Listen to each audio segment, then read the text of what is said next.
Acompañar Pablo Rosero Rivadeneira, él es coordinador técnico del Centro Cultural Biblioteca Aurelio Espinosa Polit. El 29 de junio de 1792 murió en Faenza, Italia, el padre Juan de Velasco, riobambeño, uno de los primeros historiadores de lo que hoy es Ecuador. Así se conmemoró en redes el aniversario del padre Juan de Velasco.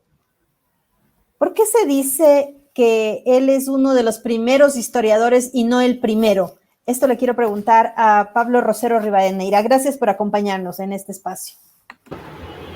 Hola, buenos días Diego, buenos días Ingrid. Muchísimas gracias primero por este espacio que nos va a permitir rememorar y rescatar la figura de un personaje tan importante para nuestro país como es el padre Juan de Velasco, que como bien decía Ingrid es riobambeño, nació en Riobamba en enero del año de 1727.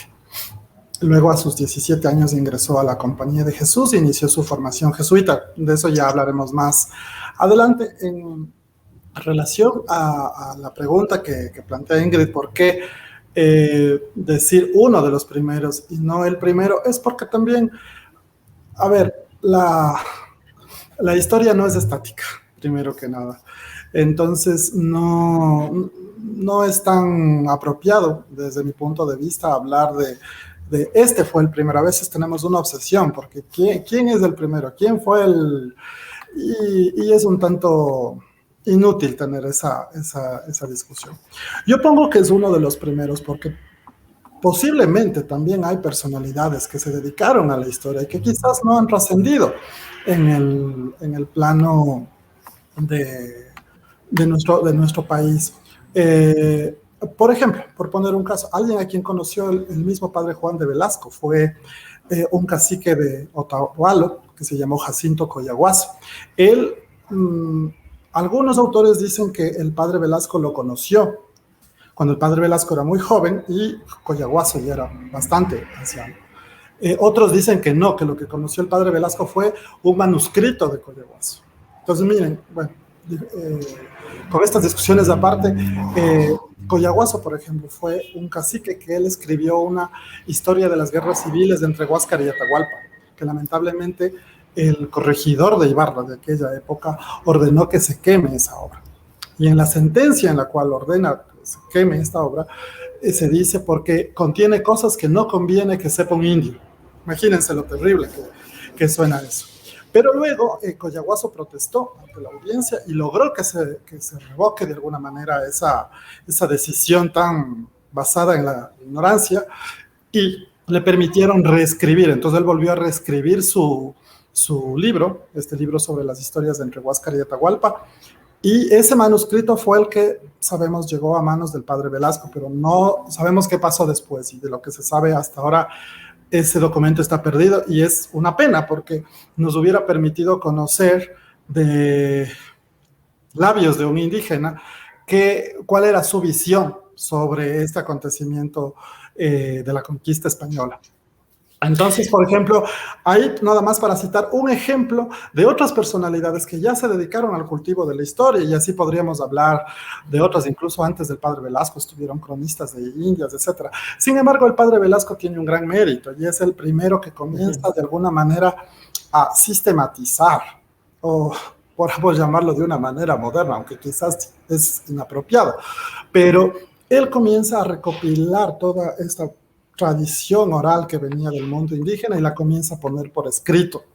Él comienza además a escribir una historia que ha sido, ya lo sabemos, cuestionada por algunos autores, pero en una época donde en Europa se pensaba que en América no existía historia, que era una tierra de salvajes, que aquí no había nada. Entonces él dice, no, un momento, aquí hay una cultura, hay una historia y es esto. Pablo, precisamente sobre este tema, ¿no? Que todavía es, como tú dices, la historia y es activa, es movible, es ágil, pero la figura del padre todavía sigue teniendo como esta polémica, ¿no? Acerca de su obra y sobre todo el reino de Quito, con respecto a una visión que habría tenido acerca de lo que estaba pasando aquí, de los personajes importantes, esta concepción un poco monárquica de reyes, de princesas, ¿no? ¿Por qué? Cuéntanos, explícanos, ilústranos acerca de por qué sigue todavía rodeándole a esta polémica, a esta obra del padre después de tantos años.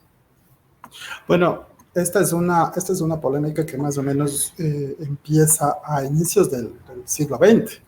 Uno de los principales cuestionadores de la obra del padre Velasco es Federico González Suárez, ¿no? Y él dice que en ningún momento él ha podido encontrar evidencias sobre los caras, por ejemplo, que no se encuentran evidencias sobre la existencia de los caras y lo dice de una forma un poco dura, ¿no? Porque prácticamente dice, ¿de dónde se habrá sacado el padre Velasco esta historia de los caras? No.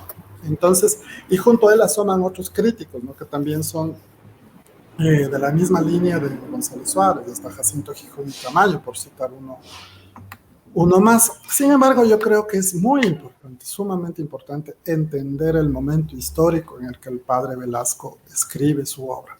Estamos hablando del siglo XVIII, todavía no emergían como los países como los entendemos hoy día, todavía pues la forma de gobierno que regía en ese momento, no solo en América, sino en diversos países del mundo, era la monarquía, había monarquías por todas partes, todavía la democracia misma era un concepto que no tenía las características que hoy los entendemos. Entonces, imagínense, desde los mediados del siglo XVIII que el padre Velasco escribe su obra, hasta el día de hoy ha corrido mucha agua por el puente, o debajo del puente, y es incorrecto a mi modo de ver, o inapropiado, que intentemos entender con nuestra visión actual los hechos del pasado. Entonces, el padre Velasco, al momento de escribir su historia, él lo hace pues con la idiosincrasia de una persona de esa época, ¿no? Entonces, ¿qué es lo que veía? Entonces, había un reino en España, entonces él decía también aquí existió un reino. Yo creo, y esta es una apreciación muy personal, que de alguna manera él va trazando muy a su estilo y muy en el estilo del siglo XVIII, lo que posteriormente ya lo hemos evidenciado, es decir, que en el territorio de lo que actualmente es el Ecuador, antes de la llegada de los incas, recordemos que los incas estuvieron solamente 70 años, los 70 años antes de la llegada de los españoles, pero antes de la llegada de los incas, hubo una serie de lo que hoy en día conocemos como señoríos étnicos, ¿no? Que tuvieron ya un grado de desarrollo. Y eso es importante destacar, ¿no? Entonces, por ejemplo, estos pueblos fueron, por ejemplo, grandes conocedores de la astronomía, por ejemplo. Entonces, hace un día yo conversaba con alguien y le decía, en la mitad del mundo, aquí en Quito, hasta el monumento donde todos nos hemos tomado una fotografía, ¿no es cierto? Con un pie en el hemisferio sur y otro en el hemisferio norte. Pero resulta que el sitio exacto por donde atraviesa la línea equinoccial, los 0 grados, 0 minutos, 0 segundos, está un poco a un lado. Pasa por la cima del cerro Catequilla. Y curiosamente en Catequilla se han encontrado vestigios de lo que pudo ser una especie de adoratorio a la luna, ¿no? Si no estoy mal. Entonces, miren, ya los pueblos, estos vestigios no son de los incas, son un poco anteriores, bastante anteriores.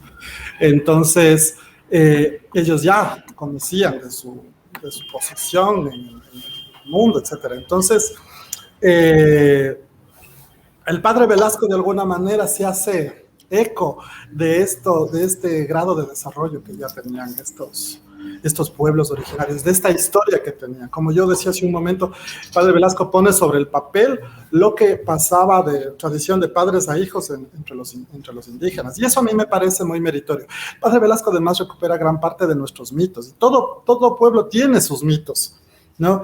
Que, por ejemplo, por poner un caso, el Cid Campeador en España, por ejemplo, ¿podremos probar alguna vez que existió el Cid Campeador?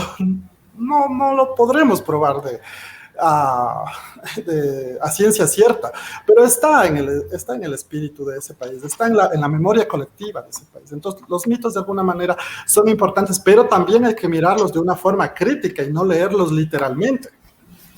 Hay que leerlos como lo que son. Pablo, y el padre Juan de Velasco también incursionó en el ámbito de la cartografía, entiendo. Así es.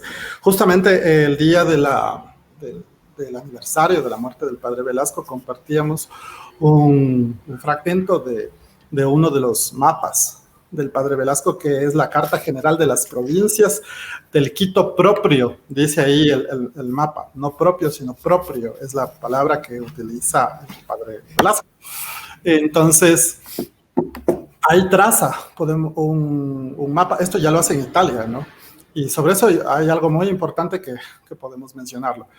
Y podemos ver nosotros pues todo lo que era en esa época la Real Audiencia de Quito, ¿no? Las naciones que estaban, no las naciones, sino los pueblos indígenas, sobre todo de la Amazonía, que estaban siendo evangelizados por los jesuitas, sobre todo, ¿no? Los jesuitas fueron grandes evangelizadores de esa zona, misioneros, sobre todo en las famosas misiones de Maynas. Entonces, el padre Velasco trazó este mapa precisamente como un apoyo para su historia.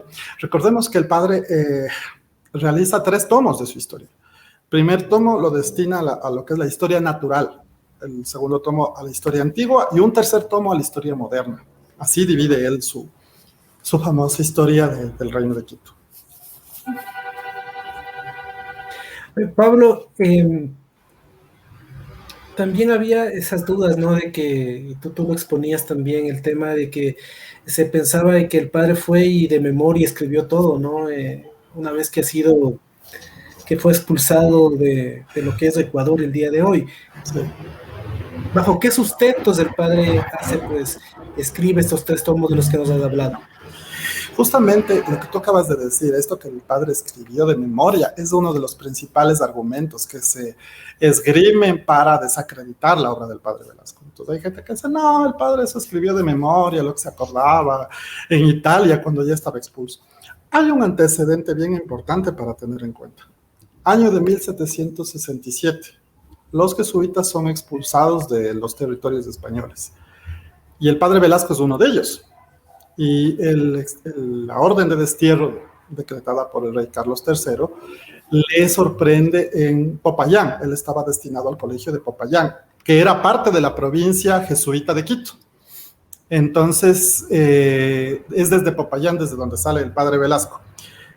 Dicho esto, el vicedirector de aquí del Centro Cultural Biblioteca Aurelio Espinosa Polit, él ha podido encontrar un documento que se hace un año después de la expulsión, en 1768, donde se realiza un inventario de todos los libros, manuscritos y documentos que dejaron los jesuitas expulsados.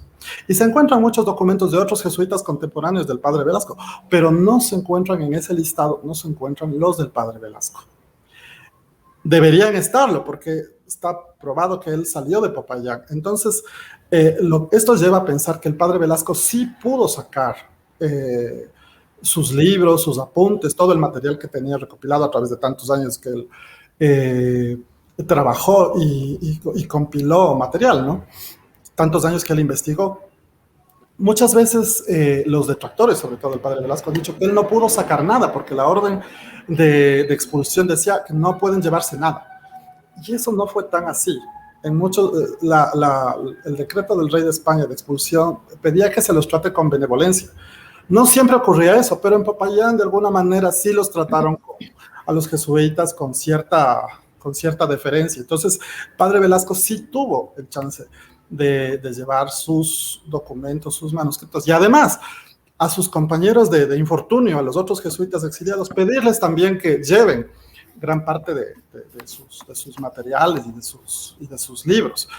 Entonces, porque aquí en la biblioteca nosotros tenemos los manuscritos pues, de la historia antigua y de la historia natural, y resulta que tú ves esos manuscritos, ves la calidad del trabajo, y es, yo creo, materialmente imposible que una persona de memoria pueda hacer eso. O sea, No puede ser. Por mejor memoria que tenga la persona, es imposible que lo haga.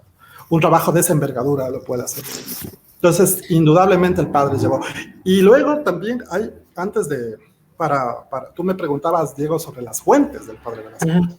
Se encontró un documento escrito por el padre Velasco, y esto se publicó ya en el siglo XIX, hacia 1885, donde el mismo padre Velasco, él dice, para su trabajo investigativo, he consultado las siguientes fuentes, y ahí señala uno por uno todos los libros. Ahí está, sin ir más lejos, el que yo mencionaba al principio, de Jacinto Collahuaso, de las guerras entre Huáscar y Atahualpa.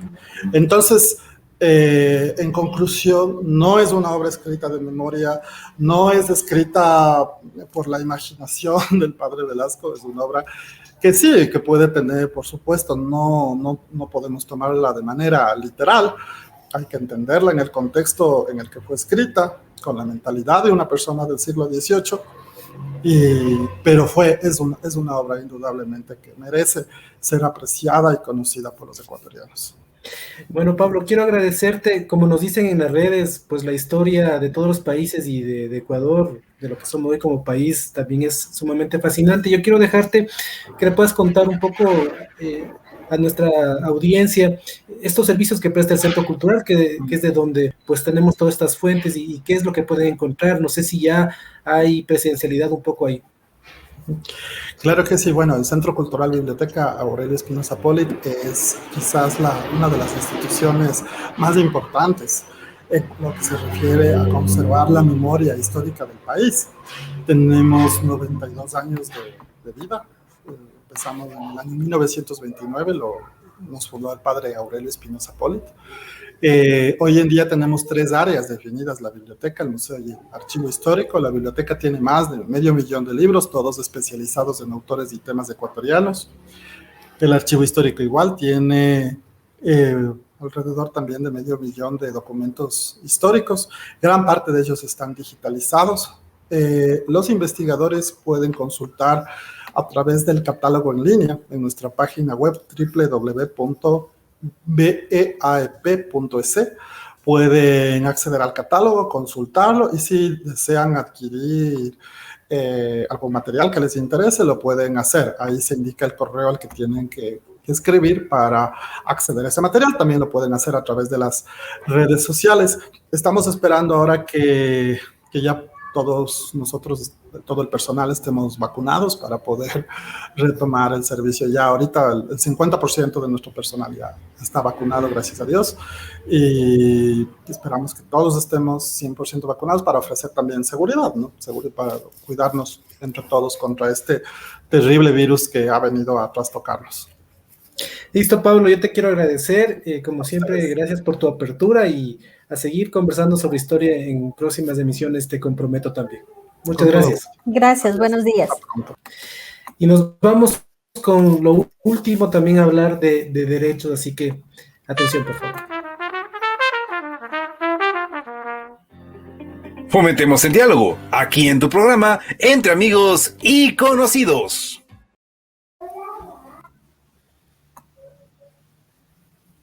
Esta semana se presentó el libro Libertad y Prejuicio, Reflexiones para la Defensa de los Derechos LGBTIQ+.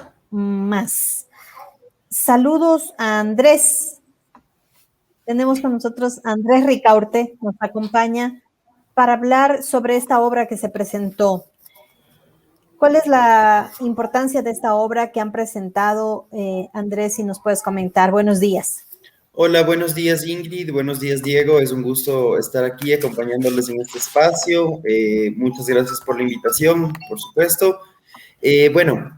Justamente como Ingrid comentaba, acabamos de hacer el lanzamiento hace una semana aquí en Ecuador del libro Libertad y Prejuicio, reflexiones para la defensa de los derechos LGBTQI+. Un libro que sin duda marca de alguna manera un precedente en la lucha por la defensa de las minorías, de las diversidades sexuales, un grupo que tradicionalmente ha estado excluido del debate, de las políticas públicas y demás, y que sin duda también es desde el enfoque con el cual ha sido escrito por los autores que ahí participamos. Como dice algo que a mí me encanta, justamente una parte en el prólogo del libro, es una obra que busca que como liberales salgamos de nuestro propio closet, o sea, de alguna manera nos damos cuenta que hablar sobre las diversidades sexogenéricas siempre ha sido un tema tabú y es precisamente lo que nosotros queremos romper. Queremos decir, miren, estamos aquí, somos diferentes, pero merecemos un trato igual ante la ley. Entonces es hora de empezar a reconocerlo de esa manera. Entonces es justamente el punto de partida que nuestro libro busca. Andrés, antes de hablar sobre el capítulo que te corresponde a ti, cuéntanos quiénes escriben, sobre qué temas específicamente dentro del contexto del que ya nos has explicado. Claro, justamente Libertad y Prejuicio es un libro, es una obra colaborativa escrita por 13 personas en total, 12 autores latinoamericanos y un autor invitado desde Europa. Entonces, cada uno escribe, digamos, desde su experiencia, desde su formación, sobre los temas que más conocemos, sobre lo que más estamos cada uno de nosotros formados, sobre lo que más conocemos, en el sentido justamente de discriminación, diversidad y demás. Por ejemplo, por hacer un breve resumen, escribe con nosotros Antonella Marti. Ella habla sobre liberalismo, una lucha contra la desigualdad ante la ley. Antonella es una autora argentina, una crack en su área, tiene varios libros que son realmente muy innovadores y que muestran desde una visión muy transgresora justamente cómo el derecho y las libertades tienen que ser entendidas hoy en día. Escribe, por ejemplo, Valentina Verbal, chilena, sobre el derecho a la identidad de género, cómo este representa un camino a la libertad.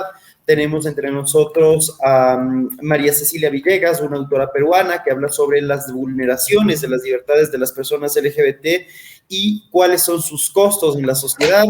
E incluso tenemos temas bastante políticos ya, que incluso invito a leer muchísimo. Ese capítulo es bastante, nos invita bastante a la reflexión.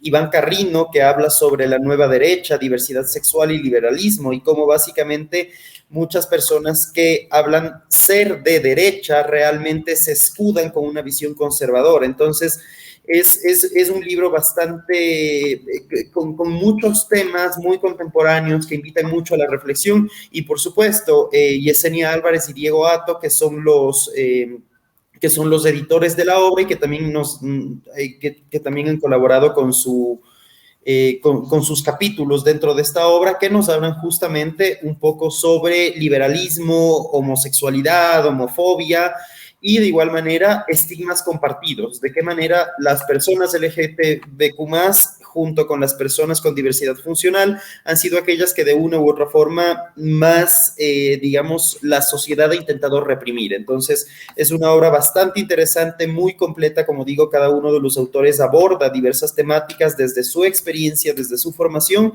y creo que es algo que lo vuelve muy interesante. ¿Qué encontramos en el capítulo Libertades robadas, los desafíos de ser gay en América Latina, Andrés? Gracias por esa pregunta, Ingrid. A ver, para mí la oportunidad de haber escrito este capítulo es una oportunidad de hacerlo desde la vivencia. Yo expongo justamente lo que yo pasé como un joven que toda la vida supo que es homosexual, pero lamentablemente la sociedad riobambeña en la que yo crecí me robó las oportunidades de vivir una adolescencia normal, de vivir una adolescencia como cualquier otro. Entonces, hablo un poco sobre eso, hablo sobre la experiencia de crecer siendo un adolescente homosexual en una ciudad como Riobamba, en una sociedad profundamente conservadora, profundamente prejuiciosa, basada en los estereotipos, una sociedad que piensa que porque eres homosexual no puedes conseguir otras cosas, no puedes triunfar, no puedes realizarte como persona. Entonces, es una experiencia vivencial, pero también es una experiencia de reflexión. Como comentaba el otro día justamente en otra entrevista que me hicieron, para mí Libertades Robadas significa justamente la oportunidad de crear una forma de llegar a otros, de crear una forma de decir a otras personas que seguramente quizás están escuchando esta entrevista o que pueden tener la oportunidad de leer el libro, que no están solos, que el camino puede estar lleno de muchos tropiezos, puede estar lleno de muchos vacíos, de mucha falta de aceptación, pero que finalmente el resultado es magnífico, que hay la oportunidad, que tenemos, que vamos a salir adelante, que vamos a lograr enfrentar esos miedos. Y como en algún punto lo dije, para mí Libertades Robadas justamente significa convertir todo ese odio que yo personalmente sentí mientras crecía en amor y en saber que hay una lucha constante y que hay un camino para la transformación, un camino para la libertad y para la plenitud, que es justamente lo que pretendo inspirar, digamos, a otros para que sepan que no están solos. Andrés, precisamente empatando con esto que me acabas de decir, si hay libertades robadas, ¿piensas que en el transcurrir del tiempo hay libertades recuperadas, libertades reivindicadas? ¿Podemos hablar en este tiempo de haber avanzado? Bueno, ¿qué te diré, Diego? Creo que es una pregunta que tiene un contexto muy amplio para analizar. Mira, por ejemplo, y lo voy a hablar como siempre me caracterizo desde una forma muy personal, muy vivencial. Yo empiezo mi capítulo hablando de, por ejemplo, lo que significó para mi padre, una persona que en ese entonces tenía 59 años, casi 60 años, cuando yo le dije que soy homosexual, el tener un hijo gay.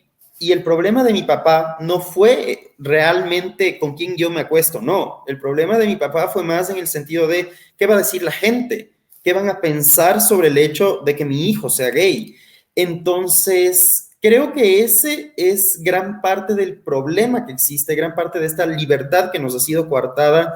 Y hablar de una reivindicación es posible, pero siempre creo que va de la mano justamente con una lucha individual, con un sentido de que nosotros mismos tenemos que educar a los que nos rodean.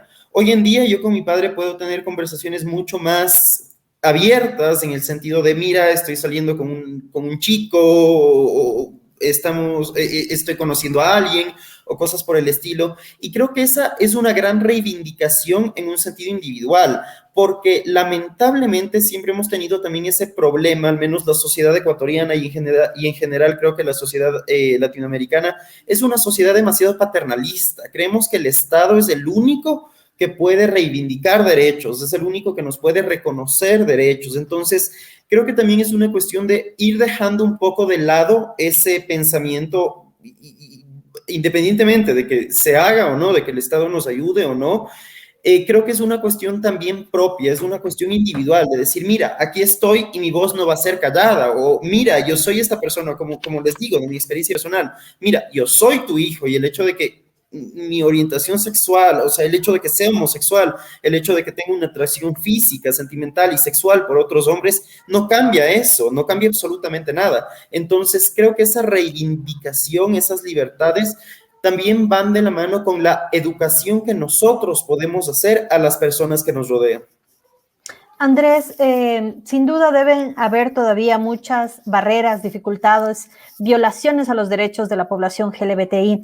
Yo estoy pensando, por ejemplo, en aquellas clínicas de conversión, de deshomosexualización que se registraban en el país. Yo no sé si todavía quedan, si hay control sobre estos lugares. Efectivamente, todavía quedan, es una realidad muy triste que aún enfrentamos. Justamente una de las grandes innovaciones que está haciendo el gobierno, que en este momento se encuentra liderando el país, fue la creación de la Subsecretaría de Diversidades, que como uno de los objetivos específicos que persigue es justamente erradicar estas clínicas, porque evidentemente, o sea, vivimos ya en un mundo que por desgracia sigue pensando que la homosexualidad es una enfermedad que se pueda curar. No es así, es perfectamente natural, es algo que forma parte de nosotros. Entonces, esperemos que dentro del corto plazo se pueda acabar con estos centros de tortura, porque hay que llamar a las cosas por su nombre. Esperemos entonces que puedan ser ya completamente erradicados y pensar no solamente en que nuestro país enfrenta todavía este tipo de retos, sino que a nivel global todavía igual la discriminación, la persecución por la diversidad sexual es una constante. Por ejemplo, el otro día con mis estudiantes analizábamos y nos dábamos cuenta que en Rusia, uno de los países que lidera, digamos, el contexto internacional, a día de hoy todavía existen campos de concentración y precisamente campos de concentración para personas homosexuales. Entonces, es una lucha que no solamente se tiene que llevar a cabo aquí en Ecuador, sino en todo el mundo, el camino que aún queda. Andrés nos pregunta sobre el papel de los padres y precisamente con la experiencia que nos has contado. Obviamente que hay que entender que los padres también pertenecen, y como hablábamos en la anterior entrevista, ¿no? Pertenecen a un contexto, a un tiempo determinado, a unos valores determinados, es decir, a un tiempo. Pero ¿cuál es el esfuerzo que tienen que hacer los padres? O sea, también de progresar en este ámbito, ¿no? ¿Cómo conducirles a este entendimiento de las cosas? A pesar de entender de dónde vienen, ¿no? De acuerdo completamente. Al respecto, Diego, creo que la forma más sólida para poder responder eso es con unas palabras que me dijo una persona que hoy en día se ha convertido en una gran amiga mía. Y ella me dijo, cuando yo justamente hablaba sobre este choque que quizás tenía con mis padres y demás, ella me decía, mira Andrés, los hijos no venimos al mundo para ser el reflejo de nuestros padres. Esa es una de las grandes mentiras que nos venden. Los hijos venimos al mundo para realizarnos como individuos que somos. Entonces, creo que justamente la labor o la misión de los padres es educarnos como personas correctas, como personas de bien, como personas que podamos hacer un aporte en la sociedad, pero sin olvidar que la búsqueda de la felicidad o del proyecto de vida que cada uno de nosotros puede tener es individual. Entonces, creo que esa es la principal misión. Y algo muy importante es saber que como seres humanos cada día estamos creciendo. El Andrés que soy el día de hoy no es el mismo Andrés que fui el día de ayer. Entonces, los padres también tienen que entender eso y romper de alguna manera ese viejo esquema o ese viejo hasta estereotipo de educar en la familia de una manera netamente vertical. El padre arriba, el hijo abajo. Entonces, yo te digo lo que tienes que hacer, yo te digo lo que tienes que cumplir, y si no haces esto, vas a ser castigado. Entonces, es también una cuestión de romper justamente esto y trabajar con inteligencia emocional en una forma en la cual todos nos acerquemos, en un esfuerzo colaborativo, en el que quizás nuestros padres fueron criados bajo ciertos esquemas, pero nosotros también podemos continuar en esa crianza, un esfuerzo, como digo, articulado, colaborativo, en que tanto padres como hijos formamos y nos formamos a nosotros mismos como personas aptas para una vida correcta en sociedad, una vida tolerante, por supuesto. Andrés, para quienes quieran acceder a Libertad y Prejuicio, Reflexiones para la Defensa de los Derechos LGBTIQ+, ¿dónde lo pueden conseguir? ¿Cómo pueden acceder al libro?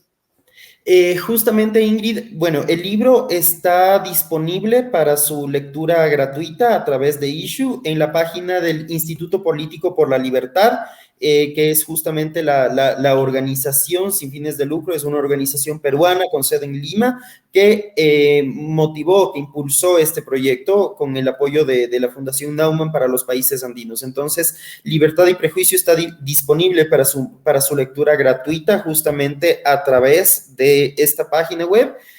También está disponible para su descarga y lectura cuando las personas gusten a través de Amazon y Apple Books. De hecho, esta semana Libertad y Prejuicio se convirtió en el segundo libro más comprado en Amazon en leyes en español. De igual manera hemos estado oscilando entre el top 10 entre LGBT en español, entonces pueden encontrarlo en Amazon, de igual manera para su descarga, en un precio bastante cómodo, y esperamos que en el transcurso de este mes también ya lleguen las ediciones físicas para que puedan leerlo acá en Ecuador. Es un libro bastante extenso, es un libro de 300 páginas, como decía antes, con la participación de 13 autores entre los autores latinoamericanos que participamos y un autor invitado de la Unión Europea, de Europa, perdón. en el cual podrán encontrar justamente esta obra. Entonces, está disponible a través de, igual los autores, estamos compartiendo el link en redes sociales y demás, entonces está abierto para que puedan irlo conociendo. Bueno, vamos también a esperar este link para poder también seguirlo compartiendo a quienes estén interesados en leerlo. Y habías hablado hace un momento acerca de la coyuntura política. También habías hablado que en el libro se habla sobre el tema de liberalismo, de estos momentos o de estas definiciones políticas. ¿Qué expectativas tienes sobre el gobierno de Guillermo Lasso, que más bien se presentaba como un gobierno o más bien conservador, o que inclusive en la campaña de primera vuelta se le había cuestionado precisamente que no abordaba estas temáticas que ahora eran necesarias hacerlo? ¿Qué expectativas tienes? La verdad, Diego, yo siempre tuve mucha confianza justamente en este cambio, en esta transformación, porque de alguna manera lo que el gobierno de Guillermo Lasso también nos está demostrando es lo que debe ser o la forma como se deben manejar las políticas públicas. El hecho de que yo tenga un pensamiento o una cosmovisión, una forma de ver y de entender el mundo, por muy conservadora que pueda ser, es una cuestión personal, es una cuestión individual. Eso no significa que lo debo trasladar a las políticas públicas. Y creo que al respecto, todos los puntos o todos los enfoques que el gobierno actual está teniendo demuestran efectivamente esto, que por mucho que esa persona, que nuestro mandatario sea quizás una persona conservadora, no significa que este conservadurismo debe influir en las políticas públicas. Es trabajar para la gente. Y yo lo digo de manera muy abierta y con mucha satisfacción. Yo creo que se está haciendo de una manera correcta. Como mencionaba antes, incluso creo que la creación de la Subsecretaría de Diversidades, por ejemplo, dentro de la Secretaría de Derechos Humanos, es un reflejo de esto, es un reflejo de necesidades a las que hay que atender. Y que si nos damos cuenta, por mucho que se haya criticado, por ejemplo, en la campaña y demás, como un candidato supuestamente conservador, nos damos cuenta que realmente está cumpliendo con esta promesa macro que tenía, que es el gobierno del diálogo, y un diálogo que incluye justamente a poblaciones que tradicionalmente hemos sido excluidas, porque es la verdad de lo que ha sucedido en distintas esferas, en distintos espacios, pero que lamentablemente es algo que ha venido sucediendo durante mucho tiempo. Para terminar, Andrés, y agradeciéndote por ilustrarnos también acerca de este tema, nos están preguntando que las personas que todavía tengan esta, como tú decías, una rabia, que no han podido expresarse, que están teniendo problemas en sus entornos, ¿hay grupos de apoyo? ¿Hay gente a donde acudir para también orientarles acerca de cómo hacer esta transición, de cómo vivir con más libertad y que no les roben las libertades, como dice el libro? Desgraciadamente me encantaría decir que hemos ya tenido la oportunidad de ser como otros países en los cuales se han constituido grupos de apoyo y demás. Aquí en Ecuador es muy incipiente, hay fundaciones que justamente promueven este tipo de libertades y que ayudan en todo caso a personas que pueden estar sufriendo distintos tipos de discriminación, pero por desgracia no han tenido la difusión que se necesita. En este caso, mi consejo principal es que siempre vamos a encontrar o siempre vamos a poder respaldarnos en personas de nuestro entorno. Créanme que para mí fue súper complicado. Yo, por ejemplo, cuando quise, entre comillas, como se dice, ¿no?, salir del closet, dudaba mucho incluso a qué personas puedo acudir o a quién puedo contarles o con quién puedo expresar justamente lo que siento, lo que soy. Y así como hubo personas que me dieron la espalda, hubo también personas que me apoyaron y que me han estado apoyando siempre en este camino. Entonces, yo creo que aquí también ya es una cuestión de más que el apoyo externo o el apoyo que se nos pueda dar fuera, sí es una cuestión también de acudir a nuestro círculo cercano, a aquellas personas que de una u otra manera nos han demostrado que están ahí, que están presentes, que nos pueden apoyar y que de una u otra forma entienden que justamente nuestra orientación sexual no nos define, no es algo que nos convierte en delincuentes o en criminales, como lamentablemente muchas personas siguen pensando. Y por supuesto, también otro de los objetivos que con este libro estoy persiguiendo y de hecho ahorita estoy trabajando trabajando en otra publicación que es parte de un grupo de investigación que tenemos en la Universidad Internacional del Ecuador, es para dar cuenta de las vulneraciones o de justamente el prejuicio que existe incluso hoy en día a nivel educativo, la discriminación por orientación sexual que se evidencia, el bullying y demás problemas que son latentes. Entonces, para eso, más que nada, creo que también mostrarme aquí, qué bueno tener esta oportunidad, estar abierto a que si alguna persona, sin importar la edad, pero especialmente, obviamente, adolescentes que pueden estar enfrentando lo que yo viví. Yo sé lo que es crecer como una persona homosexual en una ciudad prejuiciosa, en una ciudad que es conservadora, en una ciudad que siente o que la sociedad piensa que aquel que es diferente es malo. Estoy aquí, pueden justamente encontrarme a través de redes sociales y con gusto voy a estar ahí para dar palabras de aliento o para justamente también, como abogado que soy, apoyar en el caso de que exista una vulneración latente de derechos para iniciar el proceso correspondiente. Justamente el otro día recibía por Facebook un mensaje en el cual un estudiante de un colegio me escribía a decir que de alguna manera, digamos, había logrado ver el libro, lo había conocido, lo había estado leyendo y me contaba que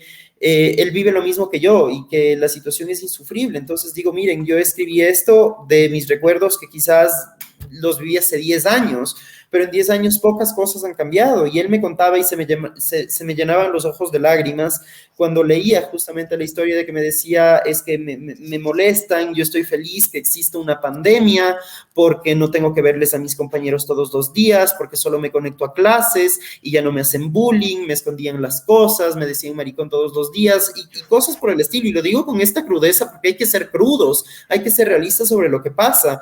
Y a mí se me llenaban los ojos de lágrimas y lo que le decía es, mira, tranquilo, que hay un camino, hay una solución y vamos a hacer las cosas bien y vas a salir adelante. O sea, quizás una persona que no puede abrirse con sus papás, que quizás todavía no tiene sus recursos propios para acudir a terapia, para buscar un desfogue emocional, pero eso, o sea, decir de alguna manera que todos estamos en el mismo barro y nos podemos ayudar unos a otros. Entonces, creo que esa es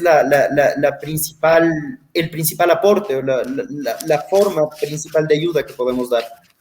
Solo una última duda. ¿Qué materia tú das en la Facultad de Jurisprudencia y en la Universidad Internacional? Sí, justamente, bueno, digamos, la materia principal de la que yo estoy encargado es Sociología Jurídica, Interculturalidad e Inclusión. Es una materia de primer semestre en la cual justamente hago este acercamiento con mis estudiantes y precisamente, y ya que Ingrid hace la pregunta, el semestre pasado tuve la oportunidad, en una de las clases hablábamos de un tema similar y luego recibí un mensaje y uno de mis estudiantes me decía, Andrés, muchas gracias porque me diste la fuerza para salir del closet con mis papás, para contarles que soy gay, y mi mamá se acercó, me abrazó y me dijo, hijo, no me importa lo que sea, siempre te voy a amar. Entonces, creo que ahí uno encuentra justamente el gusto en la docencia, saber que puedes transformar vidas y hacer este impacto que tanto hemos buscado y que a mí me hubiese encantado tener quizás un profesor con el que pueda tener esa apertura en mis estudios universitarios. Queremos agradecerle a Andrés Ricaurte, profesor de la Facultad de Jurisprudencia, Ciencias Sociales y Humanidades de la Universidad Internacional del Ecuador. Con él hemos estado dialogando sobre el libro Libertad y Prejuicio, Reflexiones para la Defensa de los Derechos LGBTIQ+. Gracias, Andrés, por este tiempo. Gracias, Andrés.